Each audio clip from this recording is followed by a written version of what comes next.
Hi friends, this is Anusha. Welcomes to the Anu's kitchen. Friends, ఇవాళ ఎందుకో నిమ్మకాయ పులిహోర తిందామా అనిపించింది ఫ్రెండ్స్. అందులోనూ మా నెల్లూరు వారి నిమ్మకాయ పులిహోర టేస్ట్ అదిరిపోతుంది ఫ్రెండ్స్. మరి ఇంకెందుకు ఆలస్యం అని చెప్పి ఒక 1/2 kg రైస్ తీసుకొని నీట్గా కడిగి ఒక 15 minutes పాటు నానబెట్టి ఇలా పొడిపొడిలాడుతూ ఉడికించేసాను.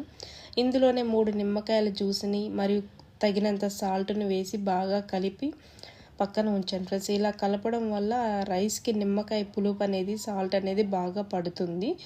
ఇట్లా కలిపి పక్కన పెట్టుకోవాలి. ఇప్పుడు ఒక ప్యాన్ తీసుకొని అందులో 4 tablespoons వరకు ఆయిల్ వేసుకోవాలి ఫ్రెండ్స్. ఇలా ఆయిల్ కొంచెం ఎక్కువ వేసుకోవడం వల్ల టేస్ట్ చాలా బాగుంటుంది. ఆయిల్ కొంచెం వేడెక్కాక అందులో ఆవాలు, జీలకర్ర వేసి కొంచెం చిటపటలాడాక అందులోనే పచ్చనగపప్పు, మినపప్పు వేసుకొని కరకరకాల ఆడేంత వరకు వేయించుకోవాలి ఫ్రెండ్స్. ఇలా వేయించుకోవడం వల్ల మనం తినేటప్పుడు పంట కింద పడుతూ టేస్ట్ చాలా బాగుంటుంది ఫ్రెండ్స్. ఇవి పచ్చనపప్పు వేయడం వల్ల పిల్లలు కూడా చాలా ఇష్టంగా తింటారు ఫ్రెండ్స్. టేస్ట్ అయితే చాలా బాగుంటుంది. ఇందులోనే నేను అల్లం తురుము అనేది కొంచెం యాడ్ చేశాను ఫ్రెండ్స్. ఈ అల్లం తురుము వేయడం వల్ల టేస్ట్ కొంచెం ఎక్కువగా బాగుంటుంది.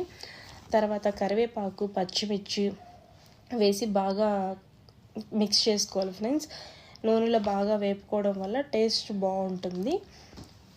ఇలా నూనెలో వేగేంత వరకు చూసుకొని హై టు లో మీడియం ఫ్లేమ్ మార్చుకుంటూ మనం అడ్జస్ట్ చేసుకుంటూ వేపుకోవాలి ఫ్రెండ్స్. ఇలా బాగా వేగాక ఇందులోనే 1/2 tablespoon పసుపు, 1 teaspoon సాల్ట్ వరకు వేసాను ఫ్రెండ్స్. సాల్ట్ మనం ముందులో రైస్లో కూడా వేసాం కాబట్టి కొంచెం చూసుకొని వేసుకోండి ఫ్రెండ్స్. ఒకవేళ తక్కువైతే మనం అప్పుడు అడ్జస్ట్ చేసుకోవచ్చు.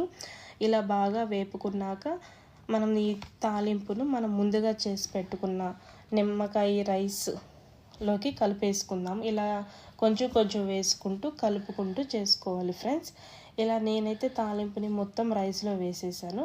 దీన్ని బాగా కలుపుకొని సాల్ట్ ఇంకేదన్నా కొంచెం అడ్జస్ట్ చేసుకొని మనం చూసుకుంటూ మొత్తం బాగా కలిపేంత వరకు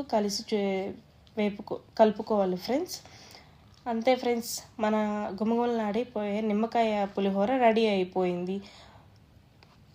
ఈ వీడియో కన్నా మీకు నచ్చినట్లయితే ప్లీజ్ లైక్, షేర్, సబ్స్క్రైబ్ చేయండి ఫ్రెండ్స్. మరిన్ని వీడియోస్ కోసం మా ఛానల్ని వాచ్ చేయండి ఫ్రెండ్స్. Thank you. బాయ్.